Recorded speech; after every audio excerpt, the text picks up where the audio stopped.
Paul and Barnabas are preaching the good news about Jesus in the town of Lystra.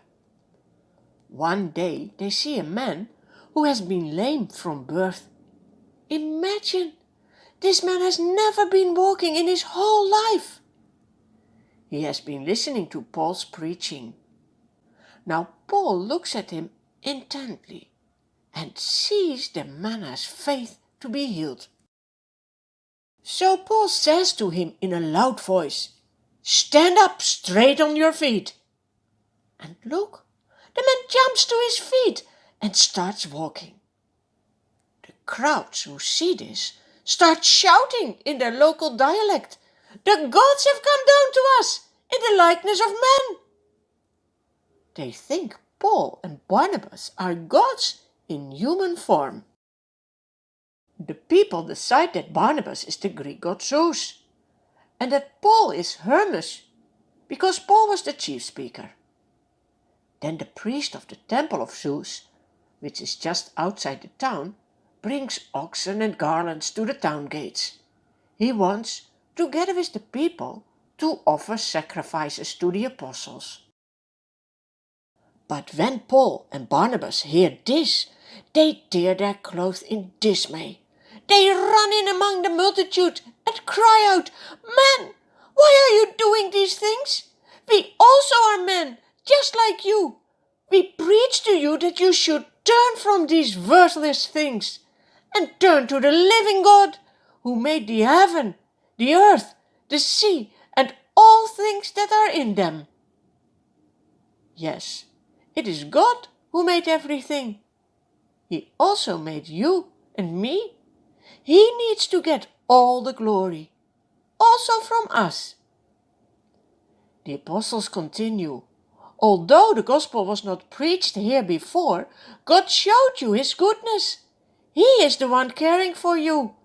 He is the one sending you rain and giving fruitful seasons. He is the one giving food and joyful hearts." Paul and Barnabas don't want to be honored for what God is doing. But with their words, they can scarcely restrain the people from sacrificing to them. Then some of the Jews from Antioch and Iconium arrive. Do you remember how they wanted to persecute the apostles? These Jews win over the crowd. They stone Paul and drag him out of town, thinking he is dead. But as the believers gather around Paul, he gets up and goes back into the city. Is he not scared? Paul knows the Lord will never leave him. He trusts God in whatever will happen to him. Do you do that as well? The next day Paul leaves with Barnabas for Derbe. Also there they preach the good news, and many become Christians. They then return the way they have come. They stop in all the places they have been before to encourage the new Christians to continue in the faith. They remind them they must suffer many hardships to enter the kingdom of God. Paul and Barnabas appoint elders in each new church to lead them. They pray and fast and commend the Christians to the Lord, in whom they have believed. After preaching about Jesus in Perga, the first town where they started their trip through modern Turkey, they traveled to nearby Attalia and board a ship, sailing for Seleucia. From here they make their way back to Antioch in Syria, where their journey had begun. There they had been commended to the grace of God for the work which they now have completed.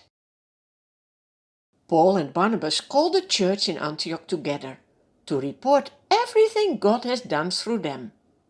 They share how the Gentiles have become followers of Jesus. They then stay in Antioch for a long time with the believers. It is always nice to have such fellowship.